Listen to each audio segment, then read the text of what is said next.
अंतर में यदि सेवा हो, अंतर में यदि गुरुत्व, गुरु प्रसादी का मूल्य समझ में आ जाए तो उस आदमी को शुद्धि की चिंता नहीं करनी चाहिए। वो जो कुछ करता है शुद्ध हो जाता है, वो जो कुछ खाता है पवित्र हो जाता है। क्षत्रिय के लिए, वैश्य के लिए दान का खाना उचित नहीं माना गया शास्त्रों में। ब्राह्मण को दान के खाने का अधिकार है, लेकिन तब भी उतना करना चाहिए। लेकिन जो गुरु भक्त है, गुरु की पावन सेवा से जिसका तन और मन यज्ञ बन गया है, वो साधक या संत वैश्य हो, चाहे शूद्र जाति का हो, चाहे क्षत्रिय जाति का हो, उसको सब स्वाहा हो जाता है। जिनका हृदय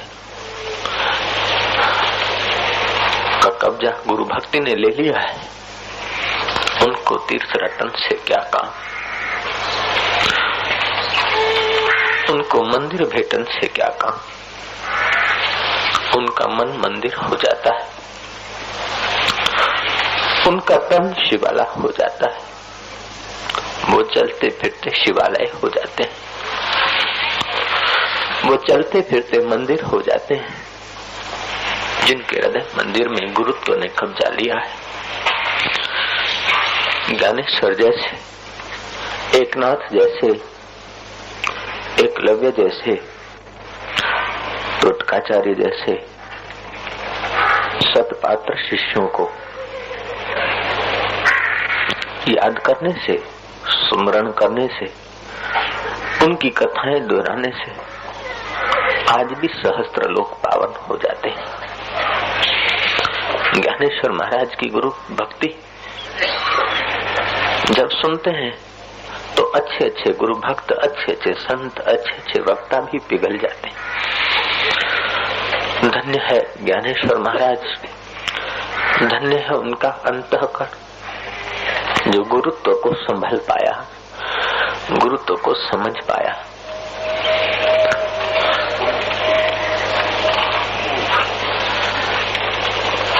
अन्यथा बाह्य शुचि, बाह्य धन, बाह्य समझ वैसे होती है जैसे भीतर भरा हुआ विष, बाहर से चाशनी का लेप कर दो घड़े को, पेट में भूख और बाहर से अन्न का लेप। ऐसी हालत, भीतर से काम, क्रोध, राग, द्वेष की आग, बाहर से शुद्धि, पवित्रता आदि व्यर्थ हो जाती। गुरु भक्ति से भीतर के ही विकार नाश हो जाते हैं। गुरु सेवा से तन पवित्र हो जाता है, गुरु कृपा कटाक्ष से मन पवित्र हो जाता है। भगवान वेद व्यास ने कहा है, काम को जीतना हो तो शरीर की नश्वरता को देखो, मरे हुए शरीर को याद करो, बीमार शरीर को देखो। लोभ को जीतना है तो कमाए हुए धन का दान करो, मोह को जीतना है तो विवेक से काम लो, अहंकार को जीतना हो तो अपने से अधिक धनवानों को देखो, धन का अहंकार कम हो जाएगा। विद्या का अहंकार कम करना हो तो अधिक विद्वानों को देखो। अक्ल होशियारी का अहंकार कम करना हो तो अपने से अधिक अक्लमंदों के इर्द गिर्द रहो। अहंकार को दूर करने के लिए ऐसा करो, लोभ को दूर करने के लिए वैसा करो, काम को दूर करने के लिए वैसा करो। वेद व्यास जी ने भागवत में बताया। लेकिन जिनको सतगुरु प्राप्त हो गए, जिनको गुरु भक्ति रूपी संजीवनी मिल गई, उनके लिए काम दूर करने के लिए अलग उपाय करना नहीं पड़ता, क्रोध दूर करने के लिए अलग उपाय दूर लेना नहीं पड़ता। अविद्वता दूर करनी हो तो विद्याशाला में जाओ, अनपढ़ हो तो मास्टरों की गुलामी करो। लेकिन जिसने गुरुदेव की गुलामी पाली, वो अनपढ़ होते हुए भी पढ़े हुओं को पढ़ाता है, न समझ होते हुए भी समझदारों को समझाने की क्षमता ले आता है। नास्ति तत्वं गुरु परम, धन्य है ज्ञानेश्वर जो गुरुत्व को झेल पाए। कई लोग रुपए पैसे देकर 50-100 रुपए फी देकर गुरुओं का लेक्चर सुन लेते हैं। 50 रुपए में लेक्चर सुनाने वाले गुरु गुरुत्व के काबिल ही नहीं होते। 100 रुपया लेकर शिष्य को कुछ सुना दिया, वो न वास्तविक में शिष्य की शिष्यत्व सिद्धि होती है, न गुरुत्व की गुरुत्व सिद्धि होती है। वह संप्रेक्षण शक्ति पूरा काम ही नहीं कर पाती। संप्रेक्षण शक्ति तो वात्सल्य भाव से जब हृदय भर आता है गुरु का, वात्सल्य भाव को झेलने की क्षमता जब हम में आ पाती है, तभी संप्रेक्षण शक्ति का आदान प्रदान हो सकता है, अन्यथा दुकानदारी होती। गुरु और शिष्य का पावन संबंध में पैसा लेना देना ये लांछन है। शिष्य का कर्तव्य हो जाता है कि गुरु सेवा में सर्वस्व लुटा दे। गुरु का स्वभाव हो जाता है कि पाई हुई पूरी पूंजी शिष्य के हृदय में उलेट दे, फिर भी बच जाती। भटकता ढोर न घर का न घाट का, धोबी के कुत्ते की नहीं उसकी हालत होती। जिनका मन भटकता ढोर है, उनके मन को पुनः विकसित होने का मौका नहीं मिलता। उनका मन बहुत भटक भटक के नास्तिक के भाव में आ जाता है या खिन्नता के भाव में आ जाता है। लेकिन जिनको सतगुरु संप्राप्त हो गए और सत शिष्य बन गया, उनके लिए पावन प्रवाह खिल जाना कोई कठिन बात नहीं है। गुरु कृपा, गुरु प्रसादी जब हृदय में प्रविष्ट होती है, गुरु प्रसादी क्या होती? किसी गुरु भक्त के हृदय में झांकना। गुरु कृपा का क्या स्वाद होता है? किसी सत शिष्य के हृदय में झांकना। पता चलेगा देवता लोग भी उस अमृत से वंचित रह जाते जो गुरु भक्तों को मिलता है। योगी भी उस अमृत से वंचित रह जाते हैं जो गुरु भक्ति से संप्राप्त किया हुआ अमृत गुरु भक्त पीता है।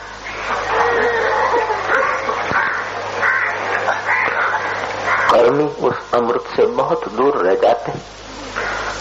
कर्मी कर्म कांड की तो शुद्धि में लगे रहते हैं, लेकिन हृदय शुद्धि परम भाव से ही पैदा होती है, बिना भाव के शुद्धि संभव नहीं।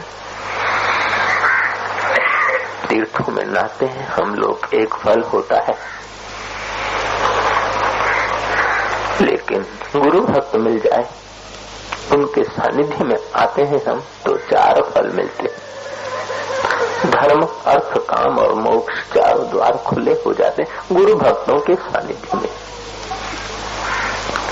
करके देखना किसी गुरु भक्त की दोस्ती, तुम्हें धर्म के मार्ग में ले जाएगा वो गुरु भक्त। गुरु भक्त का ये स्वभाव होता है, तुम्हें धार्मिक बनाकर छोड़ देगा, तुम्हें ठूठ न रहने देगा। सच्चा गुरु भक्त तुम्हें मिले, धर्म का द्वार खोल देगा। सच्चा गुरु भक्त संत है, संत का बाना पहन कर बैठने वाला कोई संत नहीं, सच्चा गुरु भक्त ही संत है। तीर्थ नाय एक फल, संत मिले फल 4। ऐसा कोई संत मिल जाए, गुरु भक्त कोई मिल जाए, कर्मकांडियों के होश आवाज उड़ जाएंगे। हम धुआं चाट रहे थे, हम बोझा उठा रहे थे। रामकृष्ण देव की परीक्षा लेने के लिए एक पंडित आया, ठगा सा रह गया। लौटते समय शिष्यों को कहा कि मैंने तो गाड़े भरकर पुस्तक पढ़े, लेकिन बोझा उठाया, रस तो तुम पी रहे हो। तुम्हारे रामकृष्ण देव अमृत पी रहे हैं, तुम लोग रस पी रहे हो। हम तो केवल बोझा उठा उठा कर पंडित हुए हैं। किताबें पढ़कर गुरु बन जाना, निगुरा गुरु की कोई आवश्यकता नहीं। किताबी गुरु की तो बहुत भीड़ हो गई है समाज में। तीर्थ नाए एक फल,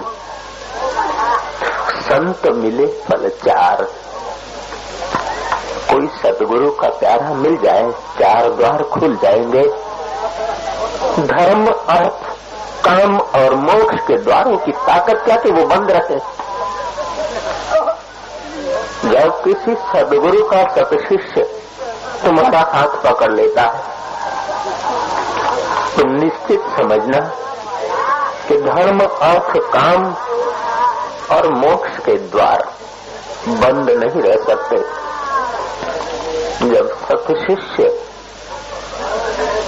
के सानिध्य से इतना लाभ हो सकता है, वो सतशिष्य जब सतगुरु बनेगा तो अनंत फल देने का सामर्थ्य रखता है। ज्ञानेश्वर महाराज सतशिष्य में से सदगुरु हुए थे, विवेकानंद सतशिष्य में से सतगुरु हुए थे, कबीर सतशिष्य में से सदगुरु हुए थे, नानक सतशिष्य में से सदगुरु हुए थे।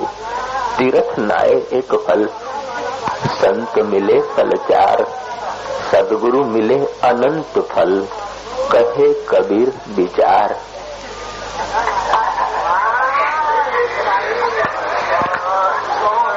सतशिष्यों की पावन कथाएं हम लोगों का हृदय जितना शुद्ध कर सकती है, हम लोगों को जितना पुण्य प्रदान कर सकती है, उतना पुण्य तो गंगा से भी नहीं होता। शिष्यों और सदगुरुओं के व्यवहार की चर्चा जितना हमें अमृत पिला सकती है, उतना स्वर्ग के घड़े में कहाँ सकती है। वैसा स्वर्ग का सुख, वैसा स्वर्ग का अमृत भी कहाँ है। सतशिष्यों और गुरुओं की गाथा समझने सुनने से जो रस मिलता है, जो अमृत बरसता है, वो स्वर्ग के अमृत को नदी कर देता है, स्वर्ग के अमृत को निरर्थक साबित कर देता है। देवों के अमृत को तुच्छ कहे अमृत सतशिष्यों और सदगुरुओं की समाया हुआ है।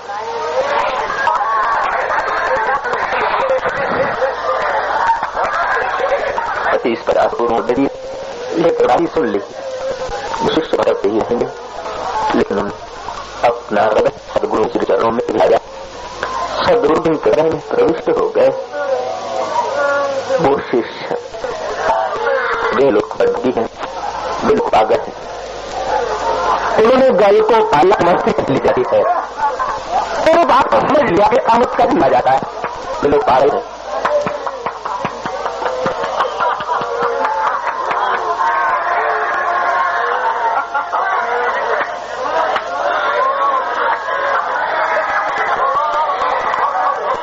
गुरुदेव कृपा कर दो मुझ पर, मुझे अपने शरण में रहने दो, मर भी गए तो देने दुहाई।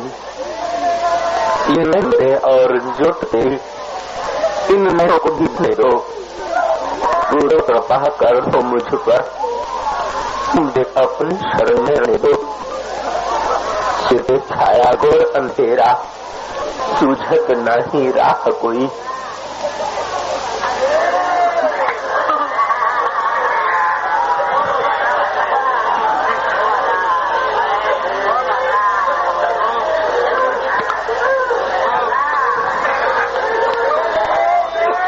द्वार तुम्हारे जो भी आया, पार हुआ सो एक ही पले।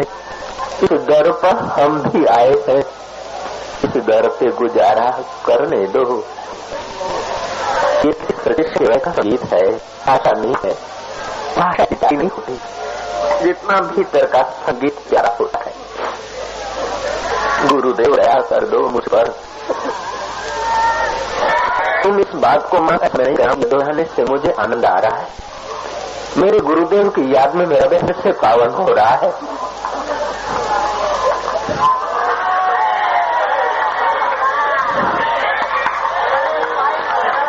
गुरुदेव दया कर दो मुझ पर, मुझे अपनी शरण में रहो। मुझे ज्ञान के सागर से स्वामी अब फिर से निर्धारण दो।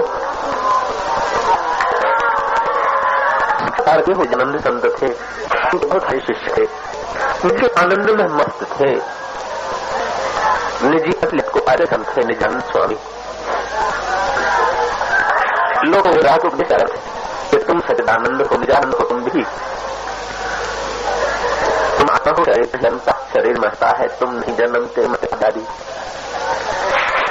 शरीर किसी का भुवनेश्वर होगा, चाहे गुरु का हो, चाहे शिष्य का हो, चाहे पति का हो, चाहे पत्नी का हो, चाहे मन का हो, चाहे का हो। निजानंद दिन रात उपदेश दिखाते हैं लोगों को, शरीर नश्वर है। इसमें एकाएक भागे, खबर सुनी गुरु का देहांत हो गया। देह का अंत हो गया। आनंद के सदगुरुदेव का निजानंद के सत शिष्य शिष्य भक्त सब भागे। निजानंद मृतक देह, गुरु की मृतक देह को पड़े। गुरु के मृतक तरफ और निजानंद फिर से अलग होने के लिए पड़ गए। अब वो निजानंद स्वामी के रूप में दिखाई न दे रहे थे। एक पागल कोई साधु है, पागल कोई है, बेवकूफ आदमी है, उसके पीछे बहुत सारे लोग भागे जाए, वैसे दिखाई दे रहे थे। निजानंद अपनी विद्वता भूल गया, अपने चारों शिष्य साथ में लाया था, भूल गया। गुरु के मृतक चरणों को लिपट पड़ा और संभल न पाया। संभलने की कोई तरकीब भी न थी, संभलने का कोई सामान भी नजदीक न आ पाया। कई भगत शिष्य थे, उन्हें संभाल रहे थे। स्वामी जी तुम रुको, स्वामी जी तुम ये क्या कर रहे हो? तुम दिन रात उपदेश देते हो हमको कि देह नश्वर है, गुरु देह नहीं है, और तुम गुरु के मृतक देह को चोट रहे हो, लिपट रहे हो। स्वामी जी तुम संभलो, तुम अपने यश का ख्याल करो, तुम अपने कीर्ति का ख्याल करो। देश देशांतर में तुम्हारी फैली हुई पद और प्रतिष्ठा का तो ख्याल करो कि तुम क्या कर रहे हो। स्वामी जी वेदांत ने तुमको समझा दिया और तुमने लोगों को भी समझाया है कि कोई मरता नहीं, कोई गुरु नहीं, कोई शिष्य नहीं, ये तुमने लोगों को सुनाया है। स्वामी जी तुम क्या कर रहे हो? वेदांत ने तो तत्वमसी का उपदेश दिया है। स्वामी जी तुम क्यों रोते हो? तो निजानंद स्वामी बन नहीं बैठे थे, उनको स्वामी किसी सच्चे स्वामी ने स्वामी बनाया था। निजानंद बोलते कि बाबा वेदांत में कहाँ लिखा है कि रोना मना है? गुरु के पावन चिंतन में हृदय पवित्र करने की कौन से कमबख्त वेदांत में मना की हुई है? ऐसे गुरु ने तो वेदांत समझाया, नहीं तो वेद की किताबें 50 रुपए में मिल जाती है, प्रेस में पड़ा रहता है वेदांत का लिटरेचर, लाइब्रेरियों में पड़ा रहता है वेदांत का उपदेश। ये गुरु न होते, ये नश्वर गुरु का देह न होता तो शाश्वत की झलकें कहाँ आती?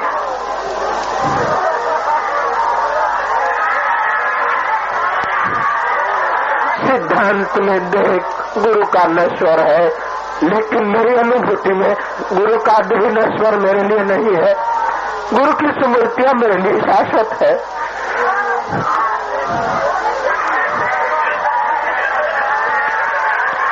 धन्य है ये गुरु का देह जो विराट को समझा पाया। गुरु के नश्वर देह से शाश्वत कृपा फूट पाई थी, गुरु के नश्वर शरीर से शाश्वत बरस पाया था। कौन कहता है गुरु का देह नश्वर था? वेदांत में कहाँ लिखा है कि गुरु की पावन स्मृति करते करते तुम्हारा हृदय पावन न करो? गुरु के पावन उपदेश, गुरु के पावन प्रेम को दोहराते दोहराते तुम प्रेम सागर में न डूबो, ऐसा वेदांत ने कहाँ कहा है? मूर्ख हुए हो, ठगारे हुए हो, अपने को ब्रह्मज्ञानी मानकर कोरे के कोरे बैठना चाहते हो मूर्ख? सचमुच तुम जन्मा अंध हो, तुम रखे हुए ढोर हो। तुम्हारा हृदय पावन होना कठिन है। यदि तुम्हें गुरु कोटि प्रसादी, गुरु प्रसादी का ख्याल नहीं, गुरु प्रसादी का कदर नहीं, तो तुम्हारे भाग्य में धक्के खाने के सिवा और को क्या होगा? तुम संसार के लिए रोओगे, पुत्रों के लिए रोओगे, परिवार के लिए रोओगे, लेकिन मैं तो रोऊंगा मेरे गुरु कृपा के लिए, गुरु चरणों के लिए रो रहा हूँ और रोता ही रहूंगा, और इसमें ही मेरी सार्थकता है। ऐसा निजानंद अपने शिष्यों को सुना रहे।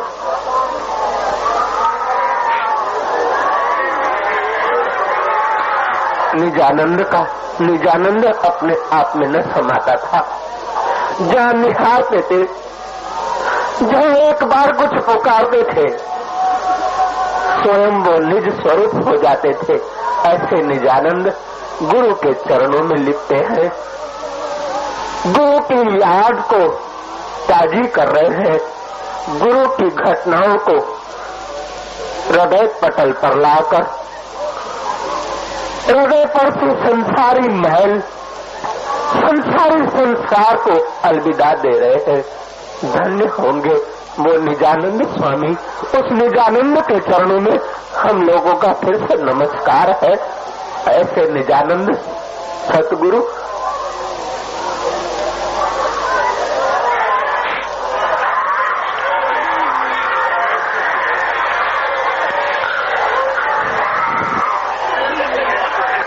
सब शिष्यों को, सद्भक्तों को भक्ति में, भाव में जो रोना आता है, वो आंसू जिस जमीन पर पड़ता है, वो जमीन भी कृत्य हो जाती है।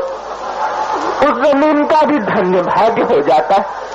इस भूमि में भी तीर्थत्व का पावर आ जाता है। जहाँ गुरु भक्त कदम रखते हैं, वो पृथ्वी पूजी जाती है, पृथ्वी की धूली पूजी जाती है। नास्ति तत्वम गुरु परम, मंत्र मूलम गुरु वाक्यम, मोक्ष मूलम गुरु कृपा।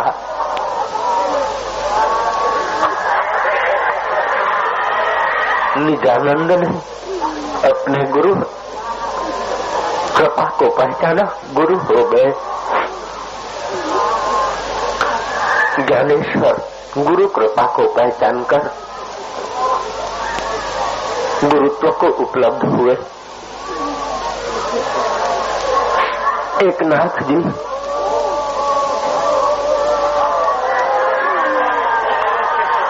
देवगढ़ के दीवान साहब, राजा के नौकर थे वो दीवान, लेकिन दीवान का शरीर दीवानगी करता था। दीवान सचमुच में कुछ और जगह पर पहुंचे हुए थे। गृहस्थी दीवान साहब के शिष्य एक नाथ जी ने गुरु भक्ति से जो हंसते हंसते पाया, गुरु भक्ति से रोते रोते जो पाया, वो बड़े बड़े योगियों ने भी नहीं पाया।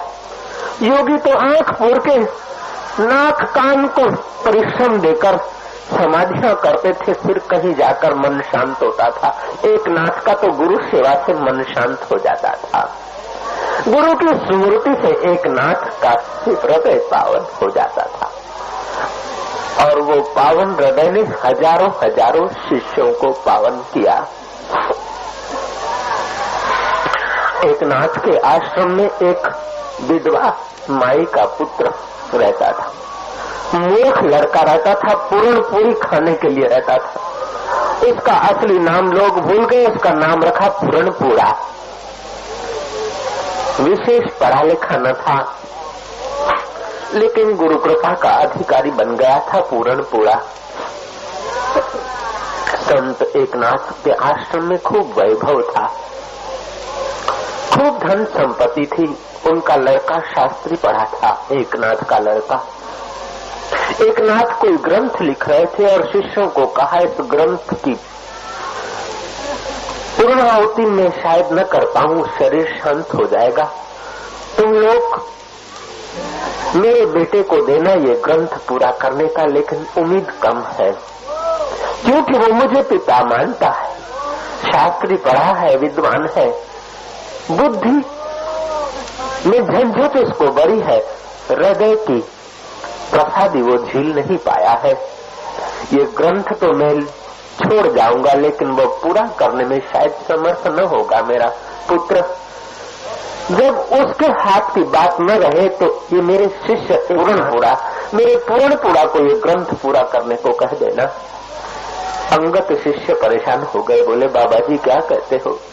पूर्णपुरा, इसे दाल भी नहीं रुचती, भात भी नहीं रुचते, पकौड़ी भी नहीं रुचती, हलवा भी नहीं रुचता, पूर्णपुरी ही खाता है प्रतिदिन, उसलिए इसका नाम पूर्णपुरा पड़ गया। बुद्धू आदमी, और ये ग्रंथ कैसे पूरा करेगा? संत एकनाथ जी कहते हैं सब विषयों में बुद्धू है, लेकिन गुरु भक्ति में ये सबसे अव्वल नंबर का है। भले अंगूठा छाप है, लेकिन गुणातीत मस्ती को झेलने की क्षमता पा चुका है।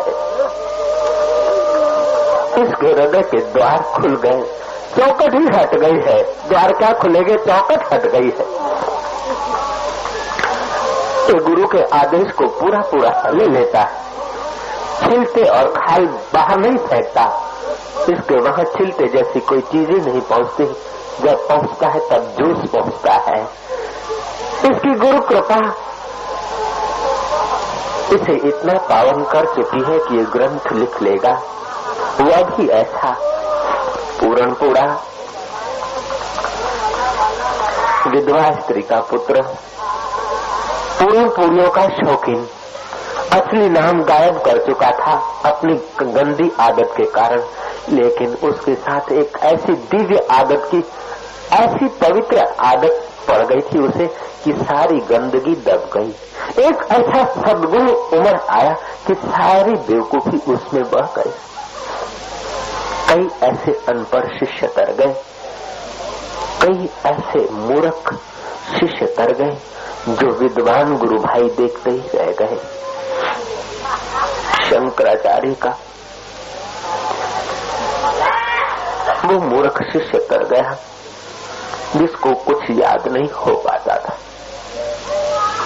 जो कुछ पढ़ नहीं पाता था, लेकिन शंकराचार्य के लिए मिट पाता था।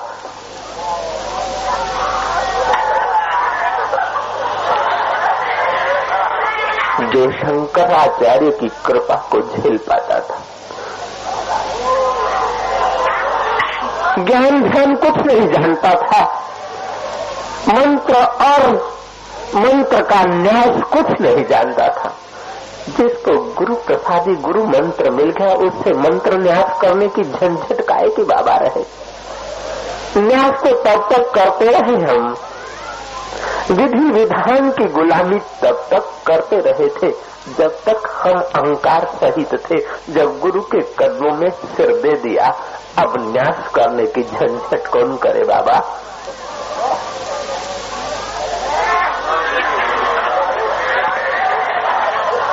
वो पागल लड़का न न्यास जानता था, न उपन्यास जानता था, न ब्रह्मसूत्र पढ़ पाता था, न उपनिषदों की व्याख्या कर पाता था, न उपनिषदें समझ पाता था। 4 मुख्य शिष्य थे, सुरेश्वराचार्य, पद्मपालाचार्य, टुटकाचार्य आदि। उसमें 3 बड़े विद्वान थे, चौथा ये जो टोटक था, बुद्धू था। एक बार शंकराचार्य इंतजार कर रहे थे कि वो आ जाए, फिर पाठ शुरू होगा। 3 विद्वान शिष्यों ने कहा कि गुरुजी वो कोई याद कर नहीं सकता, वो बुद्धू है, मूर्ख है, उसके लिए क्या इंतजार करना, आप हमें ही सिखाओ। शंकराचार्य रह न पाए, उन्होंने कहा बुद्धू भले ही हो, लौकिक बुद्धि में भले ही बुद्धू हो, लेकिन वो टोटक, मेरा टोटक तुमसे पीछे,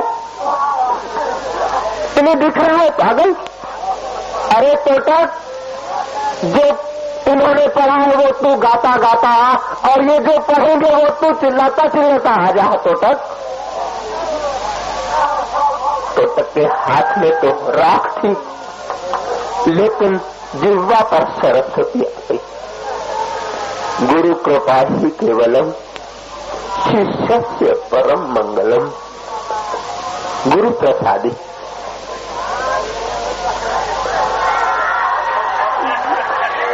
ये जो आत्मा का रस है, ये गुरु प्रसादी से आता है, गुरु परंपरा से आता है। हमारी बुद्धिमत्ता से ये रस प्रकट नहीं हो पाता। कह दो किसी साइंटिस्ट को, जो गुरु कृपा से सत शिष्य को स्वाद मिलता है, ऐसा स्वाद आपकी साइंस से कभी किसी को मिल पाया है? आपको मिल पाया है?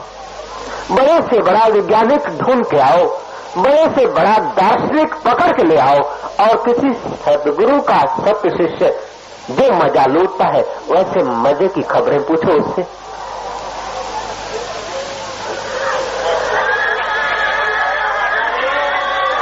जो शिष्य आनंद लूटते हैं, साइंस के आखिरी छोर पर पहुंचा हुआ मनुष्य वो सुख नहीं लूट सकता।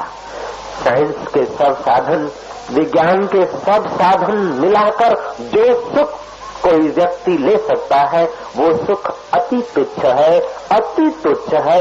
गुरु कृपा के सुख के आगे शिष्य के हृदय में जो सुख छा जाता है, वो त्रिलोकी के सुख के साधनों से नहीं मिल पाता। इसीलिए तुलसीदास जी कहते हैं, तीन टेक को पीन की भाजी बिना लूण, तुलसी हृदय रघुबीर बसे तो इंद्र बापड़ा कौन। इंद्र का सुख भी क्या है, अप्सराओं का नाचगान क्या है, स्वर्ग का अमृत भी क्या है। आप लोग के बड़े भाग्य हैं। विज्ञानी लोग कहा करते हैं कि मनुष्य में जो छुपा हुआ है अभी तक वो विकसित नहीं कर पाया। वेदांत की तो पुरानी पुकार है, भक्ति शास्त्र की पुरानी पुकार है, तुम अमृत पुत्र हो और तुम अपने को देह मान रहे हो। अब उस रास्ते पर तुमने कदम रख लिए हैं, उस रास्ते की बुनकारें तुम्हें मिली है, उस समुद्र की ठंडी हवाएं तुम झेल पाए हो, उस अमृत सागर की कुछ बूंदें तुम्हारे हृदय में उतर रही हैं, उसलिए तुम लोग सब धनभागी हो। ये जो भी अमृत की कणें हैं वो सब महापुरुषों की कृपा की प्रसादी है, मेरे गुरुओं की कृपा की प्रसादी है। इनको आप बढ़ाते रहना। आपके हृदय में जो मेरा गुरुत्व समाया है उसको मेरे नमस्कार। अग्नि बराबर तपे भीतर वत्ते काती, पुण्यहुत नानक हुकुम पछाणे। यदि हुकुम को पिछाड़ ले, यदि शब्द को कमा ले, यदि गुरु के हृदय को अपने हृदय तक पहुंचा दे, गुरु की मस्ती को आने दे अपने हृदय में, तो उसको दिन रात सुख रहता है। जब चाहे आंखें मूंद ले, जहाँ चाहे आंखें मूंद ले, गुरु प्रसादी में मस्त हो जाए। अग्नि बराबर तपे, सचमुच अग्नि जल रही है संसार की। आध्यात्मिक ताप, आदिदेविक ताप, आदि भौतिक ताप, इन तीन तापों से जीवात्मा जल रहा है। और उपरांत अहंता का ताप, अहंकार का ताप। जैसे जले हुए आदमी को छुरा भोंक दो, काती या तलवार भोंक दो, उसकी जो हालत होती है, ऐसी हमारी हालत है, नानक देव कह रहे हैं। फिर भी हम यदि हुक्म पहचानते हैं, कमाई कर लेते हैं, तो दिन रात सुखी रहते हैं। अग्नि बराबर तपे भीतर बत्ते काती, काती मीन से छुरा, तलवार। अग्नि बराबर तपे भीतर बत्ते काती, पुण्यहुत नानक हुकुम पछाणिया, सुख होवे दिन राती। लेखे कतौ न छूटिए, किन किन भूलन हार। हम लेखा करने बैठेंगे तो हमारे डार्क काम ज्यादा होंगे, वाइट कम होंगे, हो सकता है। हमारे पाप अधिक हो, पुण्य कम हो सकता है, लेकिन प्रभु तुम्हारे द्वार पर हम लेखा लेने देने नहीं आए। बस तू स्वीकार कर ले, तू हमें अपना ले। और तसल्ली हो रही है कि तूने अपनाया है प्रभु, उसीलिए हमें सुख मिल रहा है, उसीलिए आनंद मिल रहा है। हे अंतर्यामी प्रभु, ऐसा कौन है जिसने पाप न किया हो? ऐसा कौन है जिसके द्वारा पाप न हुआ हो? लेखे कतौ न छूटौ, खिन किन भूलन हार। बशकण हारा तू बशक ले, गुरु पार उतारण हार।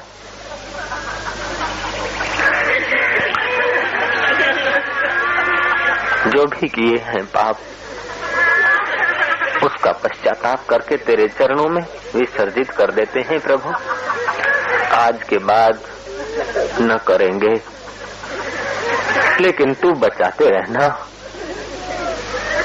आज के बाद न करेंगे। ज्ञान यज्ञ में हमारे पाप जल गए, शिविर यज्ञ में हमारे पाप जल गए, स्वाहा हो गए। कितने थे, कैसे थे, तुमने कोई लेखा न किया है विराट, हे अंतर्यामी प्रभु। और लेखे से हम छूट भी न सकते थे, लेखे कतौ न छूटे। खिनक न भूलन हार, बशकण हारा तू बशक ले, गुरु पार उतारण हार। हे गुरु, हे अंतरतम में पहुंचने वाले विराट, बशकण हारा तू बशक ले, क्योंकि तू पार उतारने वाला है। संसार सागर से पार ले जाने वाला खिवैया है तू। बशकण हारा बशक ले, गुरु पार उतारण हार। अग्नि बराबर तपे, अनुभव है हमें कि संसार की अग्नि बराबर तप रही है। जन्म का दुख, गर्भ का दुख, गर्भ अग्नि में पचते पचते तैयार हुआ ये शरीर। गर्भ की अग्नि में पच पच कर हम आए, काम की अग्नि में हम पच रहे हैं, क्रोध की अग्नि में हम दग्ध हो रहे हैं, ईर्ष्या की अग्नि ने हमारे को सेक दिया है, और उसमें फिर अहंकार की काती घुसी हुई।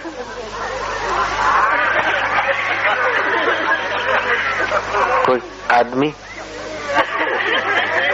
को मोटा गुमड़ा निकला हो, फट गया हो, रक्त रक्त हो गया हो, और उसके ऊपर नमक मिर्ची छांटने से क्या होता है? ऐसा ही हमारे मन का तन का हाल है। सदियों सदियों के पाप पुण्य से हम जलते आए हैं, न जाने किस किस के पेट में भटकते आए हैं। गधों के पेट में, कुत्तों के पेट में, दुष्टों के पेट में, दैत्यों के पेट में होते होते अब माँ बाप के रजवीर्य से हम पोषित होकर माता के गर्भ में 10 महीने पचते पचते, शीर्षासन करते करते 9 महीने 13 दिन ऊंधा लटकते लटकते ये जीवात्मा पचता पचता इस संसार में आया। बचपन में फिर पचा, मारे खाई, थप्पड़े खाई, दांत टूटे, दस्त आए, राग देश की थप्पड़े आई, पास न पास के झोंके आए, सफलता असफलता के बिच्छू काटे, बस पूरे हम तपते आए। अग्नि बराबर तपे, अग्नि ने तपाने से कुछ बाकी नहीं रखा। अविद्या की अग्नि ने इस जीव आत्मा को तपाया। अग्नि बराबर तपते, भीतर वत्ते काटी। एक तो पहले ही सेका हुआ था, पहले ही आग का जला हुआ था, फिर से छुरा घोंस दो उसमें। पहले ही अविद्या से ये जीव आत्मा बेचारा दग्ध हुआ चला आ रहा है, अपनी शक्तियों को खो बैठा है, अपनी विराटता को भूल बैठा है। अग्नि बराबर तपे, भीतर वत्ते काटी, पूर्ण होत नानक हुक्म पछाणिया। ऐसी अवस्था होने पर भी जिसने हुक्म पहचान लिया, जिसने नाम को पहचान लिया, नाम की कमाई कर लिया, उसको क्या हुआ कि कहूं तो नानक हुक्म पछाणिया, सुख हो गई दिन राती। उसको फिर दिन में भी सुख, रात में भी सुख, घर में भी सुख, समाज में भी सुख, वो सुख स्वरूप परमात्मा में विश्रांति करने की तरकीब सीख गए। ऐसी तरकीब सीखने के लिए सौभाग्यशाली एक नाथ बचपन में ही उस निराशा की आग ने बचाया था। माँ चल बसी, पिता विदा हो गए, दादा और दादी के चरणों में जीवन था। वैसे तो एक नाथ मंदिरों में जाता था, गुरुद्वारों में जाता था, लेकिन उसकी आत्मा पुकार रही थी कि आप कैसे छूटे, आत्म शांति कैसे मिले, इस अग्नि से पार कैसे हो, इस अग्नि और काती से कैसे बचे। उस सौभाग्यशाली